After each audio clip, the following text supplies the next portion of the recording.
Hello students, welcome to the selection campus. आज का जो हमारा एडिटोरियल है बच्चों, उसका टाइटल है the rise of राइजी।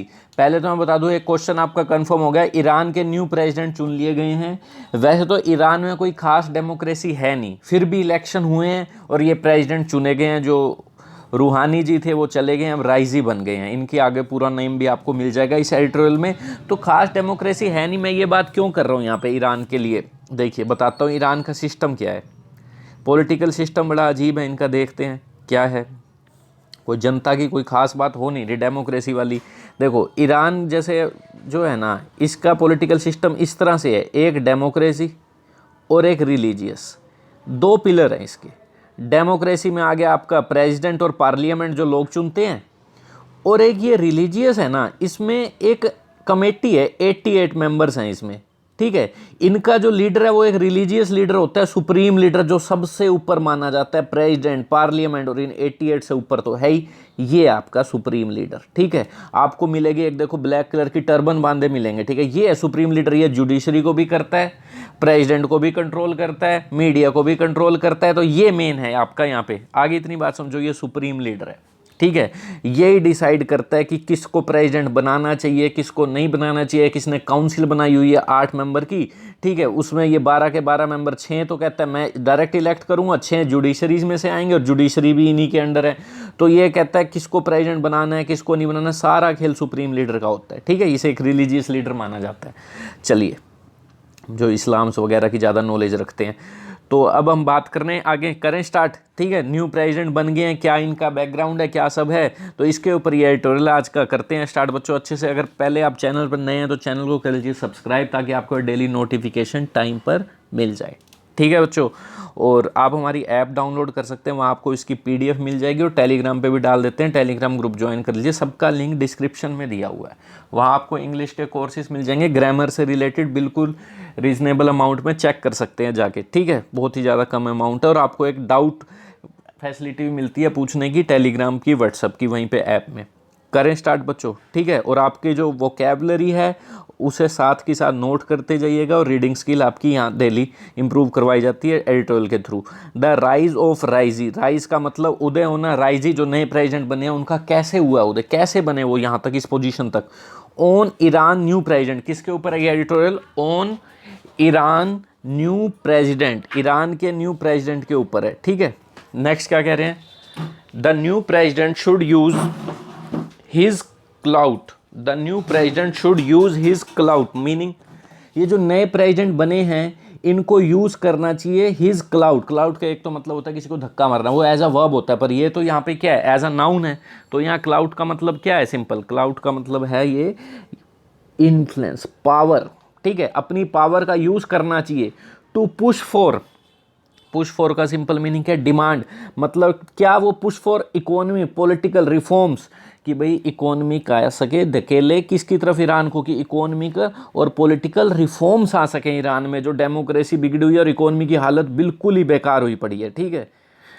With the election of Ebrahim Raisi, ये बने हैं भाई, ठीक है, ये बने हैं इब्राहिम राइजी, ठीक है। और ये वो रिलीजियस लीडर के भी, जो रिलीजियस लीडर बनाना चाहते हैं ना, कमेटी बनाती है जो 88 मेंबर्स की, उसके भी मेंबर हैं ये बहुत खास है, मतलब सुप्रीम लीडर के, तो इसलिए इनको चुन लिया गया। बाकियों को तो डिस्क्वालीफाई करवा दिया, जो भी दूसरे इनके अपोजिशन थे, जो सुप्रीम लीडर की बात नहीं मानते थे, उनको तो डिस्क्वालीफाई करवा दिए, क्योंकि एक गार्डियन ऑफ काउंसिल रखी हुई है इन्होंने, जो कहती है ये चुन सकते हैं, ये नहीं चुन सकते हैं, ठीक है, उन्हें हटवा दिया, ठीक है। With the election of Ebrahim Raisi a hard line cleric, a hard line cleric, hard line का मतलब कट्टर, रेडिकल, बिगट, ठीक है, जिनके व्यूज बड़े कट्टर। और क्यों है माने जाते हैं ये हार्ड लाइन, आगे पता लगेगा जब इन्होंने कैसे किन्हीं पॉलिटिकल जो प्रिजनर्स थे, बहुत पहले की बात है, 1979 में तो रिवॉल्यूशन आया ईरान में, डेमोक्रेसी आई है, ठीक है। पहले तो मोनैकी होती थी। तो ये कह रहे हैं ये इनको हार्ड लाइन इसलिए माना जाता है क्योंकि इन्होंने उनको मरवा दिया था, पॉलिटिकल प्रिजनर्स को, जेल में ही। सुप्रीम लीडर के कुछ आदेश थे। ईरान में जो सुप्रीम लीडर है ना, जो ये अब लाइफ टाइम तक है, इन्हें नहीं चेंज कर सकता कोई, 2 ही हुए हैं अब तक, ठीक है। लगभग नेम भी सेम है, अब तो अली हैं, पहले कोई और थे, 2 ही हुए। चलो जो भी है, बात करते हैं इन्हें हार्ड लाइन क्यों मान जाता है मैं बता दूं, क्योंकि इन पे कई तरह के आरोप लगे हैं, अमेरिका ने भी लगाए हैं, इन्होंने पॉलिटिकल प्रिजनर्स को मरवा दिया, वुमेन है मैन है उनको सीधा ज़मीन में दफना दिया था। चलो, एज ईरान प्रेजिडेंट, तो कह रहे हैं जो इलेक्शन हुए हैं इब्राहिम राइजी, ये जो एक हार्ड लाइन क्लैरिक माने जाते हैं, क्लैरिक का मतलब रिलीजियस, ठीक है, रिलीजियस लीडर। तो ये कह रहे हैं as Iran president, as Iran president की तरह ये बने हैं ना, ईरान के प्रेसिडेंट बने हैं जो ये Ebrahim Raisi, the Islamic republic ruling clergy have tighten their grip. तो कह रहे हैं विद द इलेक्शन ऑफ, इनके इलेक्शन से, जो कि एक हार्ड लाइन क्लरिक हैं, ठीक है, एज ईरान प्रेसिडेंट, एक ईरान प्रेसिडेंट के रूप में जो इनका इलेक्शन हुआ, मतलब ये इलेक्ट हुए हैं, तो ये जो इस्लाम रिपब्लिक रूलिंग क्लर्जी है, इस्लाम रिपब्लिक मतलब इस्लाम को, इस्लामिक रिपब्लिक मतलब ईरान को बोला जाता है, ठीक है, इस्लामिक रिपब्लिक रूलिंग क्लर्जी, मैंने कहा था ना, जो एक तो जनता चुनती है ये डेमोक्रेसी, और एक रिलीजियस लीडर्स हैं इसमें, ठीक है, 88 जो उसमें होते हैं। तो कह रहे हैं Islamic republic ruling clergy, ruling जो रूल कर रहे हैं, क्योंकि ये भी माने जाते हैं सरकार का पार्ट, ये 88 जो मेंबर्स होते हैं एक्सपर्ट कमेटी के, ये भी माने जाते हैं। तो ये कह रहे हैं जो रूलिंग क्लर्जी है, जो रिलीजियस लीडर्स हैं, हैव टाइटन्ड देयर ग्रिप, अपनी पकड़ टाइट कर चुके हैं, on all institutions of power, her institutions के पावर की, ठीक है। तो कह रहे हैं इनके इलेक्शन के साथ, क्योंकि ये इन्हीं का पार्ट थे और यही प्रेसिडेंट बन गए। अभी तो प्रेसिडेंट दूसरा होता था जो इनका पार्ट नहीं होता था, रिलीजियस लीडर वो अलग होता था, जनता चुनती थी, वो इन्हीं के पार्ट हैं और इन्हीं को प्रेसिडेंट बना लिया। अब देखो अच्छी बात है, चलो रिलीजियस लीडर भी हो गए, अब क्या कहते हैं डेमोक्रेटिक जो जनता चुनती थी उसके थ्रू भी आ गए ये, अब तो फिर सही बात है, अब ईरान को आगे ग्रो करना चाहिए। तो कह रहे हैं हैव टाइटन्ड, हैव किसके लिए आया बताओ, a hard line clergy as Iran with the Islamic republic ruling clergy, इन्हीं के लिए आया है, ठीक है, क्लर्जी ग्रुप होता है ना ये, collective noun. Have tightened their grip, tight कर चुके अपनी पकड़, on all institutions of power, in all institution मतलब ग्रुप ऑफ रिलीजियस लीडर पूछ ले, क्लर्जी बोलना नाउन में कभी क्वेश्चन आ जाए। On all institution of power मतलब सभी इंस्टीट्यूशन है जो पावर के, चाहे मिलिट्री की बात कर लें, चाहे पार्लियामेंट की बात करें, चाहे जुडिशरी की बात कर लें, एंड द प्रेसिडेंसी, और प्रेसिडेंट है ही, ठीक है, कई पार्ट है ना वहाँ पे ईरान में, मिलिट्री अलग है, पार्लियामेंट अलग है, जुडिशरी अलग है, प्रेसिडेंसी अलग है। तो ये एक जज भी रह चुके हैं, मतलब यूँ समझो ये फॉर्मर सुप्रीम कोर्ट के, यूँ समझो चीफ जस्टिस भी थे ये जो चुने गए हैं। तो सबकी पकड़ इनकी अब ऊपर हो चुकी है। अब देखो नेक्स्ट बात करते हैं, मिलिट्री पार्लियामेंट ये सारी सुप्रीम लीडर के अंडर आती है, और सुप्रीम लीडर कौन है, रिलीजियस वालों का लीडर है, और ये भी रिलीजियस के मेंबर ही थे। तो अब हो गया ठीक कुछ। इन Iran unique political system, Iran का जो यूनिक सबसे अलग ही पॉलिटिकल सिस्टम है, इफेक्टिवली कंट्रोल्ड, अच्छा ये कोमा लगा के एक्स्ट्रा इन्फॉर्मेशन है, ऐसा पॉलिटिकल सिस्टम जो कंट्रोल किया जाता है सुप्रीम लीडर के थ्रू, बता चुका हूं मैं आपको ये, ठीक है।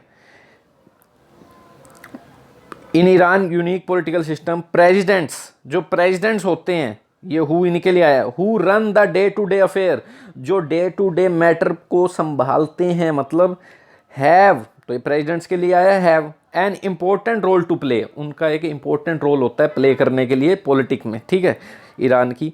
इन the past the country had seen tensions between moderate and reformist, moderate कह लो या reformist presidents and the supreme leader, अच्छा ठीक है। पास्ट में कह रहे हैं कंट्री क्या देख चुकी थी, टेंशन किन के बीच में, सुप्रीम लीडर के बीच में और ऐसे प्रेसिडेंट्स के बीच में जो मॉडरेट या रिफॉर्मिस्ट माने जाते थे। मॉडरेट कौन होते हैं, देखो एक तो होता है रेडिकल और एक होता है moderate. What is the meaning of moderate and radical, देखो रेडिकल मीन्स जो अपने व्यूज़ इतने ज़्यादा रखता है कि सब चेंज हो जाना चाहिए, और रिफॉर्मिस्ट और मॉडरेट मतलब जिनके पॉलिटिकल व्यूज़ मॉडरेट हो, रिफॉर्म लाना चाहे, मतलब यूं कहें सोसाइटी को राइट्स दें, इकोनॉमी को बढ़ाएं, अपनी बाकी देशों से अच्छे रिलेशन रखें। तो इनके बीच में और सुप्रीम लीडर के बीच में झगड़े चलते रहे हैं पास्ट में, ठीक है। और अब क्या हो गया है, अब तो देखो सुप्रीम लीडर जो है रिलीजियस लीडर है और ये भी रिलीजियस का पार्ट है, जो नए प्रेसिडेंट बने, अब कुछ मेल रहेगा क्योंकि इनसे बहुत अच्छी बनती है जो चुने गए हैं सुप्रीम लीडर से उनकी। While the reformist a powerful constituency, कह रहे हैं जो रिफॉर्मिस्ट हैं जो कि एक पावरफुल कॉन्स्टिट्यूएंसी है। पावरफुल कॉन्स्टिट्यूएंसी का मतलब है जहाँ पे इलेक्शंस का रीज़न जहाँ से कोई चुना जाएगा ये उसकी कॉन्स्टिट्यूएंसी है, ये इसकी कॉन्स्टिट्यूएंसी। आपने सुना होगा मेंबर ऑफ पार्लियामेंट है, ये कहाँ से चुने गए हैं, कोई आरा बिहार से चुना गया, कोई यूपी के इस शहर से चुना गया, उनकी कॉन्स्टिट्यूएंसी है। तो कह रहे हैं जो पावरफुल कॉन्स्टिट्यूएंसी है रिफॉर्मिस्ट, रिफॉर्मिस्ट कौन, जो अभी हसन रूहानी गए हैं वो एक रिफॉर्मिस्ट माने जाते हैं, मॉडरेट व्यूज के माने जाते हैं। अब जो आगे हैं वो कट्टर आए हैं थोड़े। तो ये कह रहे हैं while the reformist a powerful constituency have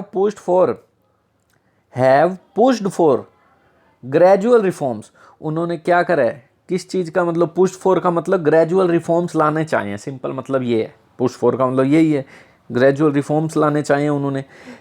gradual reforms have pushed for gradual reform, धीरे धीरे वो रिफॉर्म्स ला चुके हैं। बाय किस चीज़ से, by rallying behind leaders like Mohammad Khatami and Hassan Rouhani, by rallying behind leaders, by supporting, rallying behind का मतलब सपोर्ट करके।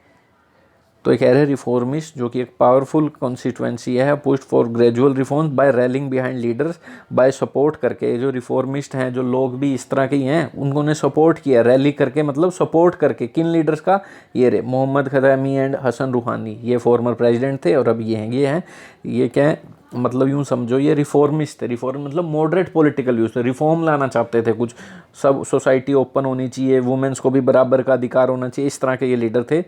तो कह रहे हैं the conservatives always pushed back, और जो कंजर्वेटिव्स थे पुरानी सोच के, ट्रेडिशनल सोच के, वो हमेशा पुश बैक का एक तो मतलब होता है डिले, एक पुश बैक का मतलब अपोज किए जाना, डिसएग्री होना। तो लोग इनसे डिसएग्री होते थे जो रिफॉर्मिस्ट लोग होते। इन द टसल, इस लड़ाई और आर्ग्यूमेंट में फॉर पावर के लिए, mister Raisi has been the popular face of the establishment for years. तो ये कह रहे हैं ये जो टसल है पावर का, झगड़ा है, टसल का मतलब झगड़ा, इस वर्ड को देखो, टसल मतलब झगड़ा। ये जो कह रहे हैं ये जो टसल है पावर का, मिस्टर राइजी क्या रहे हैं इसमें, ये जो नए प्रेसिडेंट बने हैं पॉपुलर फेस रहे हैं of the establishment for years. Establishment का मतलब जो भी ईरान की पॉलिटिकल पावर में बैठे लोग हैं, जिन पे कंट्रोल है गवर्नमेंट का, तो ये पॉपुलर फेस रहे हैं, क्योंकि ये जजिस जुडिशरी में भी ये चीफ जस्टिस रह गए, क्लर्जी का भी ये पार्ट हो गया, रिलीजियस वालों का, ठीक है। तो ये एक पॉपुलर फेस रहे हैं। ही हैड कॉन्टेस्टेड, इन्होंने पिछला इलेक्शन भी लड़ा था, he had contested the 2017 presidential election, तो लड़ चुके हैं ये, ठीक है, बट लॉस्ट टू मिस्टर रूहानी, पर इनसे ये हार गए थे। Who was seeking a second term, वो सीकिंग मतलब रूहानी के लिए आया है जो सेकंड टर्म का प्रयास कर रहे थे, क्योंकि रूहानी जो है 4 साल के लिए प्रेसिडेंट बनता है, या 8 साल प्रेसिडेंट रहे हैं 2013 से 2021 तक, ठीक है। तो ये दूसरा टर्म को सीख कर रहे थे, सीख का मतलब चाहना। Believe to be close to a supreme leader, माना जाता है, क्या बिलीव किया जाता है कि ये सुप्रीम लीडर जो है कौन है, अली खामेनी, अच्छे नाम है इनके, पहले वाले जो तो उनके भी यही नेम थे, अली खमेनी। तो ये कह रहे हैं इनके क्लोज माने जाते हैं। कौन, जो नए प्रेसिडेंट बने हैं, मिस्टर राइजी वाज अपॉइंटेड, तो कह रहे हैं बीइंग क्लोज, जो इनके क्लोज माने जाते हैं, मिस्टर राइजी को अपॉइंट किया गया था क्या, चीफ जस्टिस इन 2019। जब उनसे इलेक्शन वगैरह थोड़े बहुत हार गए थे तो उनके वो कौन सी पोजीशन दे दी थी 2019 में, इन्हें चीफ जस्टिस भी बना दिया था, मतलब जुडिशरी का भी पार्ट बन गए थे ये। Which kept him in the top echelons of power, echelon का मतलब होता है रैंक, एशलोन्स का मतलब क्या होता है, एशलोन, इस वर्ड को नोट करिएगा, एशलोन्स, एशलोन का मीनिंग क्या होता है, पावर, ठीक है, वर्ड है अच्छा।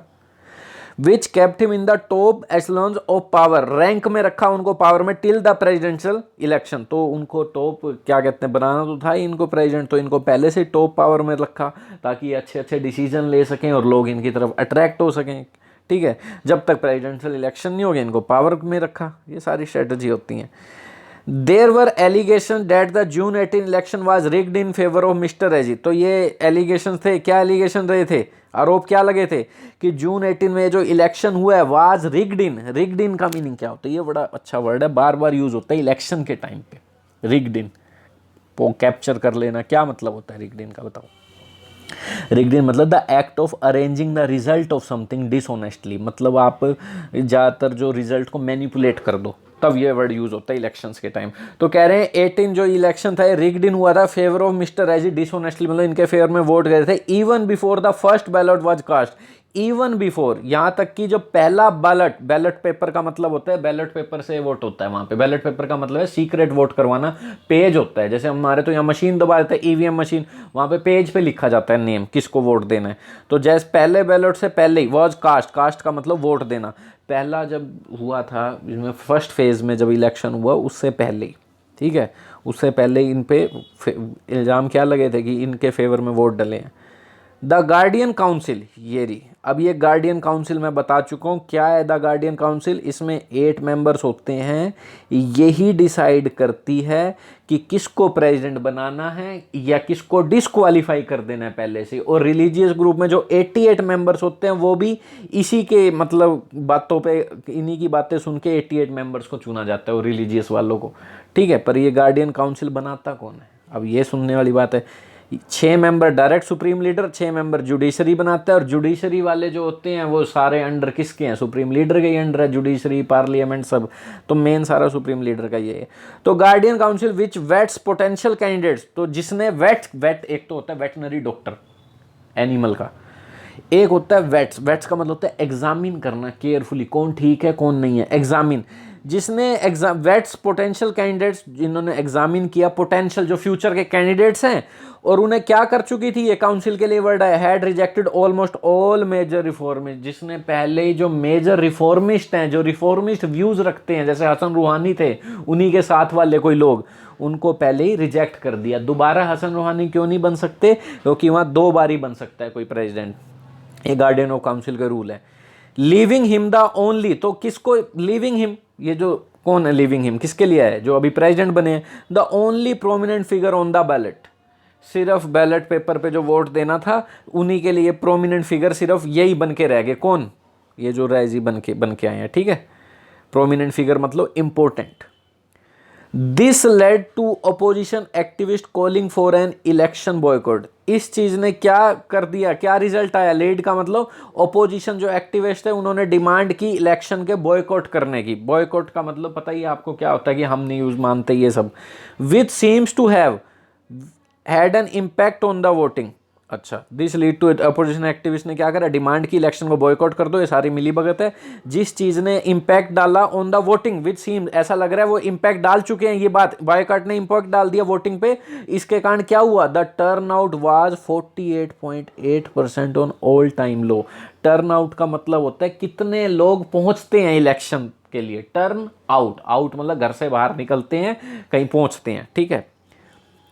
आगे इतनी बात समझ, तो 48.8% ही लोग आए, जो सबसे कम है। इस कारण से क्या हो गया, mister Raisi won 62% of the vote, while 62% of the vote इनको मिल गए। Blank ballots came second at 14%, मतलब खाली पेपर दूसरे नंबर पे आए, बाकी थोड़े बहुत किसी और ने ले लिए थे। चलो, mister Raisi is a controversial figure, controversial मतलब डिस्प्यूट चलते रहते हैं इनके बारे में, ठीक है। ये जो कॉन्ट्रोवर्शियल हैं बातें, डिस्प्यूट क्यों चलते हैं, अभी कहा था ना हार्ड लाइनर क्यों है, ये हार्ड लाइनर क्यों है, अभी मैं बात करता हूँ, ठीक है, इसके बारे में। अभी हमने क्या बात की थी, इन्होंने क्या किया था, पॉलिटिकल प्रिजनर्स को मार दिया था, ठीक है।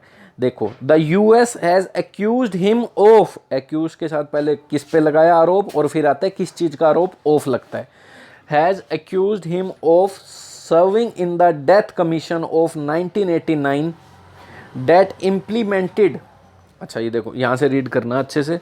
The US has accused him of, accuse किस चीज़ का आरोप लगाया था, serving in the death commission, कि इन्होंने डेथ कमीशन में इन्होंने पार्ट लिया था जो 1989 में बनाया था, डेट इम्प्लीमेंटेड, जिस कमीशन ने इम्प्लीमेंट किया था, क्या इम्प्लीमेंट किया था, अयतोल्ला खोमेनी सीक्रेट। ये कौन है, अब इनके बारे में सुन लो। 1979 के बाद 1989 तक जो सुप्रीम लीडर रहे थे वो ये थे। अभी कौन है, अली खामेनी है। पहले कौन थे, ये थे खोमेनी। अयतोल्ला क्या है, ये कोई नाम नहीं है अयतोल्ला, ये एक बस उन सुप्रीम लीडर की मतलब पोस्ट को बोला जाता है, यूं समझ लो, ठीक है। तो ये कह रहे हैं अयतोल्ला खोमेनी सीक्रेट डेक्री, डिक्री का मतलब क्या होता है बताओ, डिक्री का मतलब क्या होता है, रूल, सिंपल मतलब ऑर्डर की जो फॉलो करना पड़ेगा। आगे इतनी बात समझ, चलिए, an official order.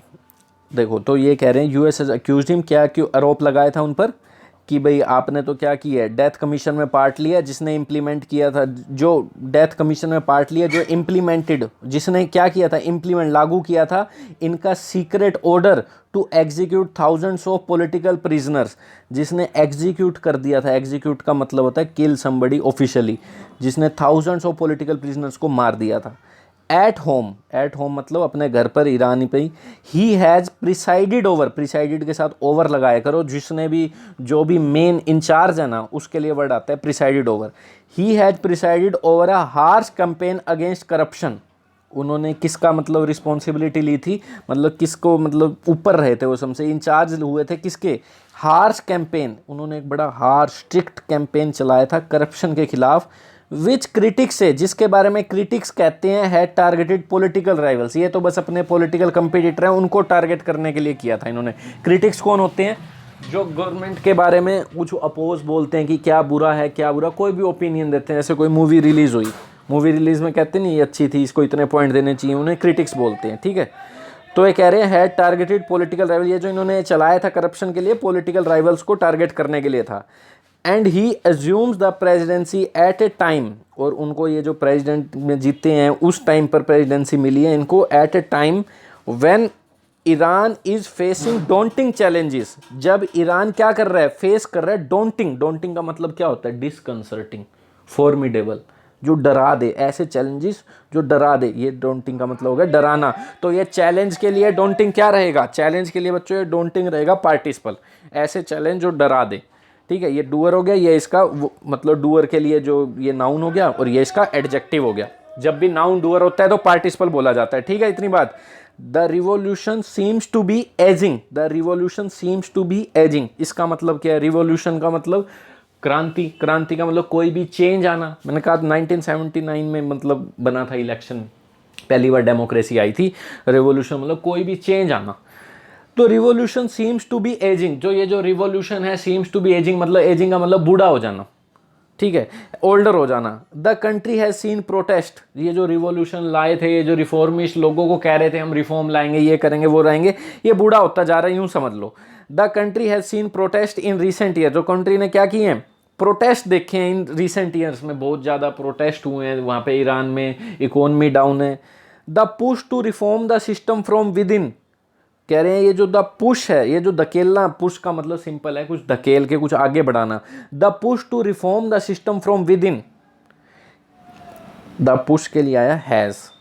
The country has seen protest in recent year, ये जो पुश है रिफॉर्म करने, ये जो एक्शन लिए जा रहे हैं, reform the system from with in, system को रिफॉर्म किया जाए अंदर से, अंदर, बाहर की पॉलिटिक्स छोड़ो, अंदर से, जो कि एक लॉन्ग टाइम प्रोमिस है रिफॉर्मिस्ट का, हैज़ नॉट मेड। ये जो पुश है इसके लिए एक्स्ट्रा इन्फॉर्मेशन ये थी, ये लॉन्ग टाइम प्रोमिस था, और ये पुश के लिए हैज़ आया, कोमा के बाद एक्स्ट्रा इन्फॉर्मेशन होती है। A push has not made much progress, तो इस पुश ने कोई ज़्यादा प्रोग्रेस नहीं की, इन रिफॉर्मिस्ट के वादे कुछ खास काम नहीं आए। And the economy is in a shambles, in a shambles का मतलब क्या होता है, डिसऑर्डर, ठीक है, कन्फ्यूज़न, अनटाइडी, मैसिंग, ठीक है। तो ये कह रहे हैं is in a shambles when mister रूहानी वोन दा, तो पहले इकोनॉमी बड़ी बुरी हालत में थी, लोगों ने इन्हें चुन लिया भाई। व्हेन मिस्टर रूहानी वोन द प्रेसिडेंसी इन 2013, जो पहले वाले की बात कर रहे हैं रूहानी, पहले वाले जो थे इनके 8 साल तक रहे हैं जो, ही प्रोमिस्ड अ न्यू बिगनिंग, उन्होंने एक नई प्रोमिस किया था, बिगनिंग करेंगे, ठीक है।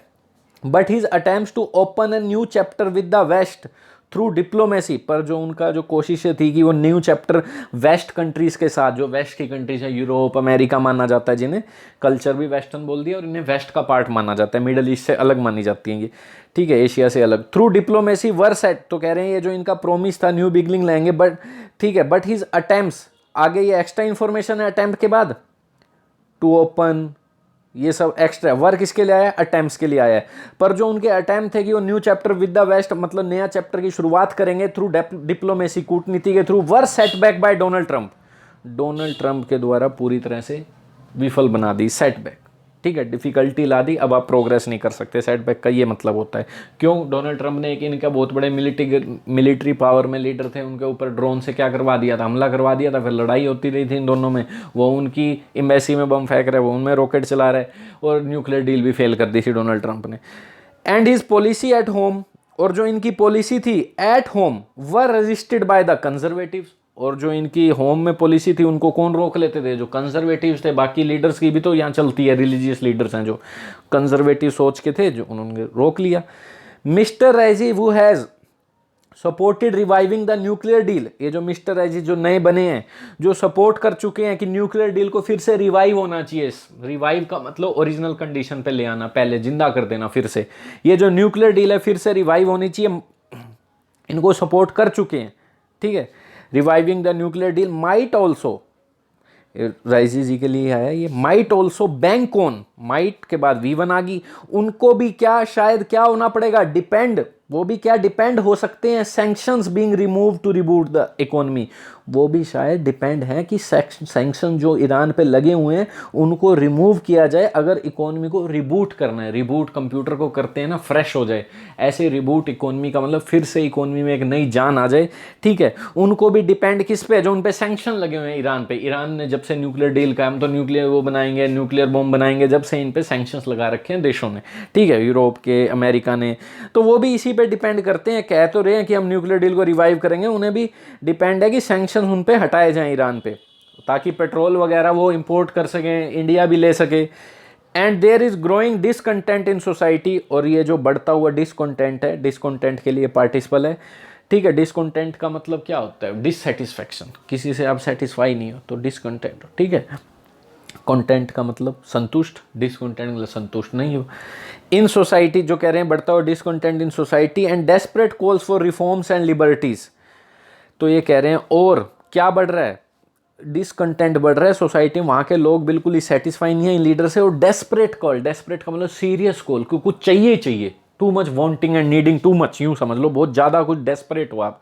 तो ये जो डेस्परेट आवाज़ें उठ रही हैं रिफॉर्म्स और लिबर्टीज़ के लिए, for now Iran tactical response, tactical मतलब स्ट्रेटेजी रिस्पॉन्स जो है to this challenges is repress. अब तक तो क्या हो रहा है, ईरान का जो क्लेवरनेस, टैक्टिकल मतलब क्लेवर है जो, ठीक है, टैक्टिकल स्ट्रेटेजी रिस्पॉन्स क्या रहा है इन चैलेंजेस के, जो इकोनॉमी डाउन है ये सब, ठीक है, कोविड के कारण केस बढ़ गए हैं। अब तक तो ये चैलेंजेस के जो टैक्टिकल रिस्पॉन्स रहा है, इज लगा के रिप्रेशन रहा है। रिप्रेशन मतलब दबा दिया गया, ठीक है, सप्रेस करा गया अभी तक तो, ठीक है, सप्रेस हो गया इसका आपका सिनोनिम।